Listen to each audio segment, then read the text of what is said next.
Dark Slab Audio on music production and audio engineering.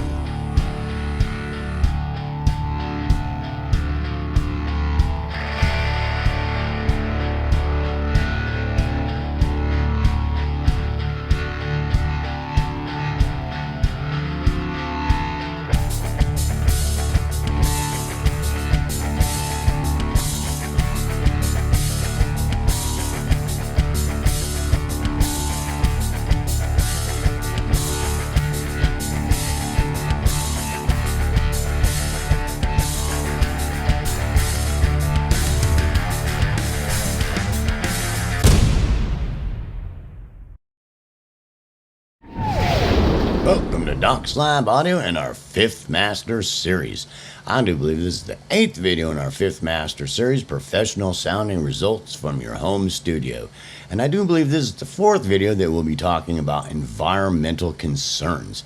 And in this video, we pretty much want to focus on audio engineering concepts, principles, and software that can help us deal with our environmental issues. So let's get started looking at some audio engineering solutions. Okay, so the first solution we want to talk about, there's a little trick I want you to try. Go to sit in front of where your studio is and just, like I'm sitting in front of my computer bar, and just talk really loud, really super loud, and listen to the reflections. Then do the pillow test. Hold a pillow up and do the same thing and talk really loud and listen to how quiet it gets.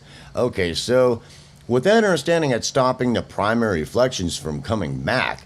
And that's what they use things like shields for and things like that do a really good job of stopping the majority of the problems that you're dealing with whenever recording.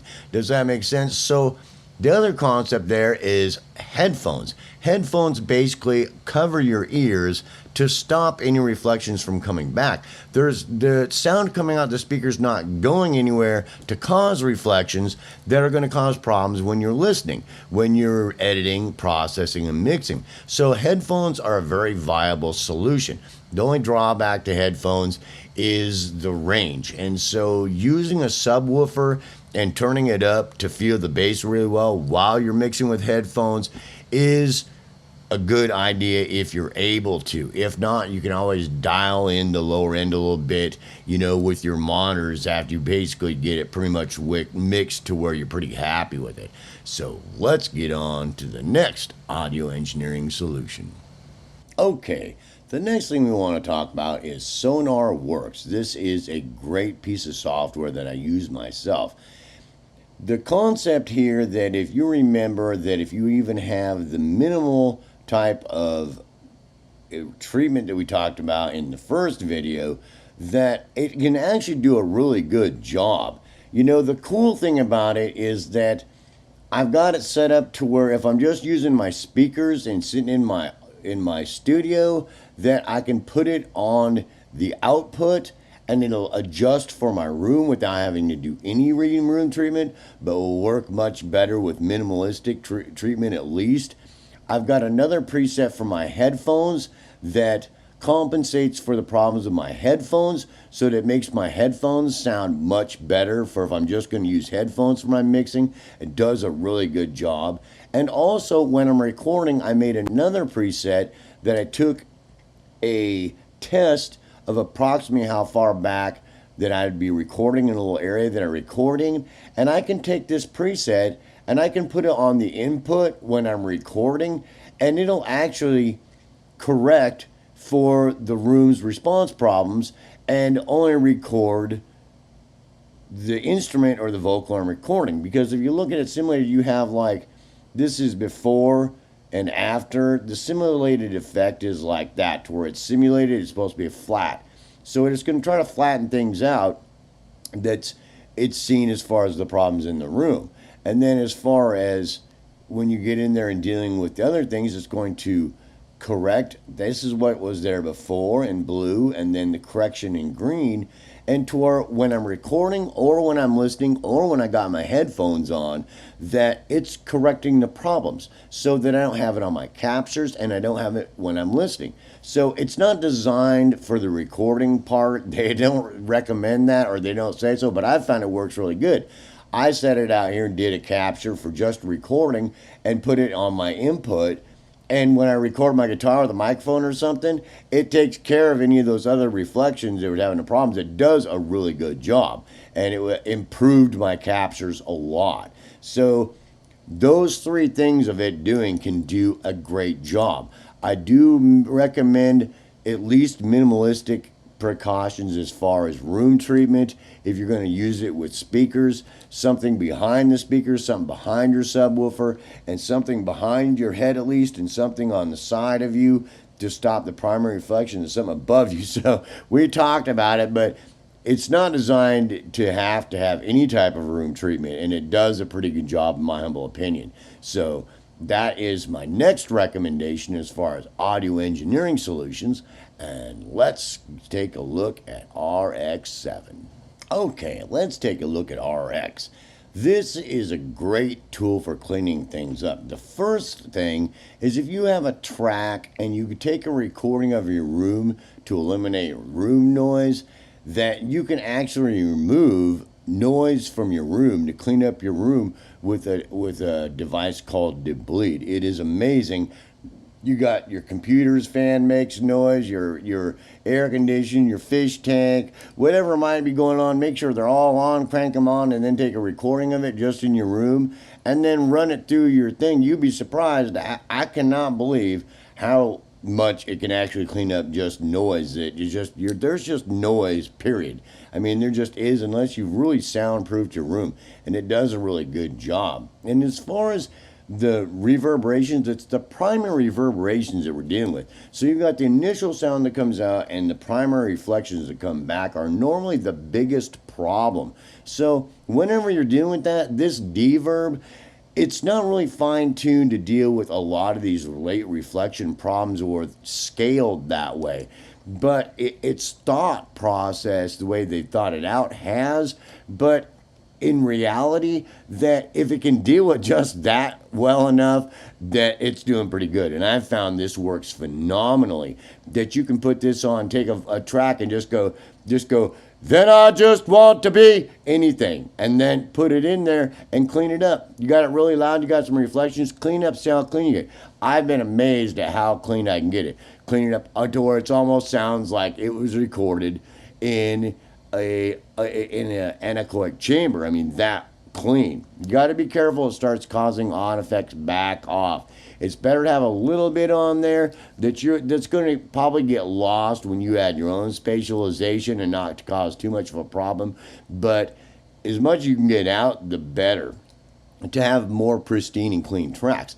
So it does a really good job, and I highly recommend it. It does have a learning curve, and you might take some time practicing with it, but I guarantee you it can take care of your problems to where you just record in your room just the way you are, and when you get done, you deal with the reverberations problem that's going to carry that frequency response back with it and color the sound, and you'd be surprised how much it'll actually clean it up.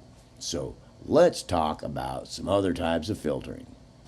Okay, if you remember that normally our biggest culprit is our frequency response. And even if you have some light echoes or light reverberations in your room, what the problem usually is them bringing back a frequency response that's coloring your captures or coloring things when you're listening. So we can deal with a good majority of our problems, and it might completely solve our room problems just with corrective EQ. So basically the process is getting something like REW, getting some room measurements of where you're listening and where you're recording, so you can reverse the problems on a corrective EQ, and then begin the process of doing some corrective EQ work. So you obviously want to do good high and low pass filtering and notch filtering before you get started on working on your tracks. But if you do corrective EQ, you have something like this, to where if you look at Sonar Works, here is the problem in blue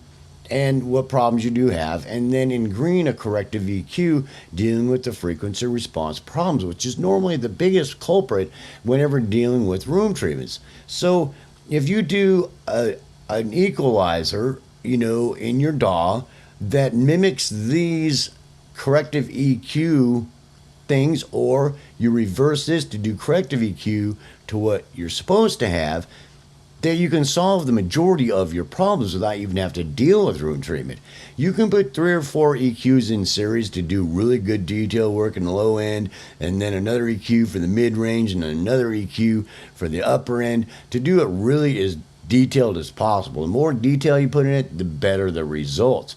But you can take those EQs, save those presets, and save some type of a preset that has a series of them, and put them on your main output, and you can also put them on your input where you're recording, so that it deals with the problem of your room when you're capturing and when you're listening.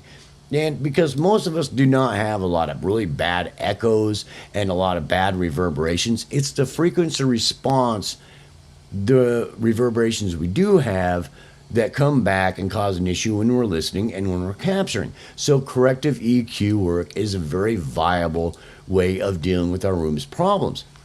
So I do highly recommend trying that, because I use something like Sonar Works and it works great. So if you're not using Sonar Works, you can actually do it with the EQs in your DAW, and I have, and it does a great job. So that's the next solution we want to look at in dealing with our frequency response issues, and let's look at dealing with our impulse response problems.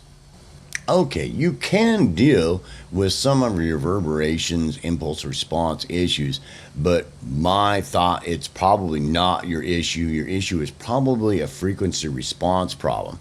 And if you deal with that, even if you do get some reverberations and tail reverberations coming back, it's not you're normally such a really big deal. It's the frequency response is normally the problem. But if you look on my channel, there's our videos on like the C50 clarity guides, flow editing. You know, there's editing on my first master series, and I suggest you research and look on my channel about expanders, compressors, and ADSR tools, because you start getting into there, that it's probably not the biggest problem. Whenever you have waveforms like this, they're really flowing. It's very hard to deal with those types of issues when you have a waveform like that, except for on the ends. When you have things like kick drums, snares, toms, things like that, you can use compressors, expanders, and ADSR tools to really shape that envelope and deal with the tail end of it. Even just with an expander on something like this, you've got a kick, you want to reduce this to half to really clean it up and get a more hyper clean sound. You can do that very easily with an expander. It's going to clean up a whole lot of later reflections and make things sound a lot cleaner. So that's another option, but I really suggest you focus on the other things we've talked about in this series, talking about environmental concerns. But those are some editing options sometimes when you're dealing with VSTs or live captures and things like that, especially with things with drums and things like that. But I certainly hope you've enjoyed this short segment on environmental concerns, and between all the things we've talked about so far, can find some type of hybrid solution to solve your environmental concerns for when you're listening and when you're recording. So let's get on to the next subject. Peace, hope, love, and I'll see you in the next video.